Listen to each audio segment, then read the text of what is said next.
दोस्तों, मध्य प्रदेश के जिला मैहर में माता शारदा का प्रसिद्ध मंदिर है। मान्यता है कि शाम की आरती होने के बाद जब मंदिर के कपाट बंद हो जाते हैं तब भी मंदिर के अंदर से घंटी और पूजा करने की आवाज आती है। कहते हैं कि मां के भक्त आला अभी भी पूजा करने आते हैं और अक्सर सुबह की आरती वो ही करते हैं। मैहर भारत के मध्य प्रदेश राज्य में स्थित एक जिला है। यह एक हिंदू तीर्थ स्थल है। जिला का निर्माण शिवराज सरकार ने 5 सितंबर 2023 में करवाया। मैहर मां शारदा की नगरी के साथ मध्य प्रदेश की संगीत और प्रमुख औद्योगिक नगर के रूप में भी जाना जाता है। मैहर राष्ट्रीय राजमार्ग 30 के माध्यम से रीवा संभाग से 65 किलोमीटर की दूरी पर और उतनी ही दूरी पर कटनी जिले से है। मैहर मां शारदा का सबसे प्रसिद्ध मंदिर है जो मध्य प्रदेश त्रिकूट मालाओं के बीच जमीन से 600 फीट की ऊंचाई पर स्थित है। इस ऐतिहासिक मंदिर को माता के 108 शक्तिपीठों में से एक माना जाता है। कहा जाता है कि यहाँ माता सती का हार आकर गिरा, इसी कारण इसका नाम मैहर पड़ा। इस मंदिर की खास बात यह है कि ये एक ऐसे पर्वत पर बसा है जो त्रिकूट के बिल्कुल बीचों बीच स्थित है। इस मंदिर पर पूरे 1063 सीढ़ियाँ हैं। इसके साथ ही मंदिर के कई रहस्य हैं जो मंदिर की प्राचीनता और ऐतिहासिकता के बारे में बताते हैं। चलिए जानते हैं कि आखिर इस मंदिर से जुड़ी ऐतिहासिक कहानी क्या है। दोस्तों, इस मंदिर की पवित्रता का अंदाजा महज इस बात से लगाया जा सकता है कि अभी भी आला मां शारदा की पूजा करने सुबह पहुंचते हैं। मंदिर के महंत पंडित देवी प्रसाद बताते हैं कि अभी भी मां का पहला श्रृंगार आल्हा ही करते हैं और जब ब्रह्म मुहूर्त में शारदा मंदिर के कपाट खोले जाते हैं तब पूजा की हुई मिलती है। इस रहस्य को सुलझाने के लिए वैज्ञानिकों की टीम भी डेरा जमा चुकी है, लेकिन रहस्य अभी भी बरकरार है। दोस्तों, आल्हा और उदल 2 भाई थे। ये बुंदेलखंड के वीर योद्धा और परमार के सामंत थे। कलिंजर के राजा परमार के दरबार में जगनिक नाम के एक कवि ने आल्हा खंड नामक एक काव्य रचा था। उसमें इन वीरों की गाथा वर्णित है। ग्रंथ में 2 वीरों की 52 लड़ाइयों का रोमांचकारी वर्णन है और उन्होंने आखिरी लड़ाई पृथ्वीराज चौहान के साथ लड़ी थी।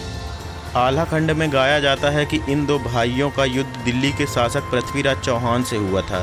पृथ्वीराज चौहान को युद्ध में हारना पड़ा था, लेकिन इसके पश्चात आल्हा के मन में वैराग्य आ गया और उन्होंने संन्यास भी ले लिया था। कहते हैं कि इस युद्ध में उनका भाई वीर गति को प्राप्त हो गया था। गुरु गोरखनाथ के आदेश से आल्हा ने पृथ्वीराज को जीवन दान दे दिया था और पृथ्वीराज चौहान के साथ उनकी यह आखिरी लड़ाई थी। मान्यता है कि मां के परम भक्त आल्हा को मां शारदा का आशीर्वाद प्राप्त था, लिहाजा पृथ्वीराज चौहान की सेना को पीछे हटना पड़ा था। मां के आदेशानुसार आल्हा ने अपने हथियार शारदा मंदिर पर चढ़ाकर नोक टेढ़ी कर दी थी, जिसे आज तक कोई सीधा नहीं कर पाया। मंदिर परिसर में ही तमाम ऐतिहासिक महत्व के अवशेष अभी भी आल्हा और पृथ्वीराज चौहान की जंग की गवाही देते हैं। मां ने आल्हा को उनकी शक्ति और वीरता से प्रसन्न होकर अमर होने का वरदान दिया था। लोगों की माने तो आज भी रात 8 बजे मंदिर की आरती के बाद साफ सफाई होती है और फिर मंदिर के कपाट बंद हो जाते हैं। इसके बावजूद जब मंदिर सुबह दोबारा खोला जाता है तो मंदिर में मां की आरती और पूजा किए जाने के सबूत मिलते हैं। आज भी यही मान्यता है कि माता शारदा के दर्शन हर दिन सबसे पहले आल्हा और उदल ही करते हैं। बुंदेली इतिहास में आल्हा और उदल का नाम बड़े ही आदर भाव से लिया जाता है। बुंदेली कवियों ने आल्हा का गीत भी गाया है जो सावन के महीने में बुंदेलखंड के हर गांव और गली में गाया जाता है।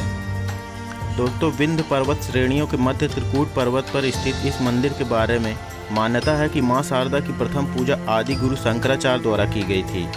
इसका उल्लेख भारत के अन्य पर्वतों के साथ पुराणों में भी आया है। मां शारदा की प्रतिमा के ठीक नीचे ना पढ़े जा सके शिलालेख भी कई पहेलियों को समेटे हुए हैं। महाराजा ब्रजनाथ सिंह जूदेव ने शारदा मंदिर परिसर में जीव बलि को प्रतिबंधित कर दिया था।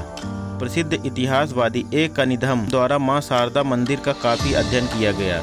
मैहर स्थित जन सूचना केंद्र के प्रभारी पंडित मोहनलाल द्विवेदी शिलालेख के हवाले से बताते हैं कि कनिधम शिलालेख की लिपि न पढ़े जाने के कारण अभी भी रहस्य बने हुए हैं। मैहर केवल शारदा मंदिर के लिए प्रसिद्ध नहीं है, बल्कि इसके चारों ओर प्राचीन धरोहरें भी हैं। मंदिर के ठीक पीछे इतिहास के 2 प्रसिद्ध योद्धाओं व देवी भक्त आला उदल के अखाड़े हैं और यहाँ एक तालाब और एक भव्य मंदिर भी है जिसमें अमरत्व का वरदान प्राप्त आल्हा की तलवार उसी की विशाल प्रतिमा के हाथ में थमाई गई है। इसके अलावा 950 ईस्वी पूर्व चंदेल राजपूत वंश द्वारा बनाया गया गोला मठ मंदिर, 108 शिवलिंगों का रामेश्वरम मंदिर, भदनपुर में राजा अमान द्वारा स्थापित किया गया हनुमान मंदिर। इसके अतिरिक्त मैहर क्षेत्र के गांव जो भारतीय इतिहास को एक नए आलोक में झांकने का अवसर प्रदान करते हैं।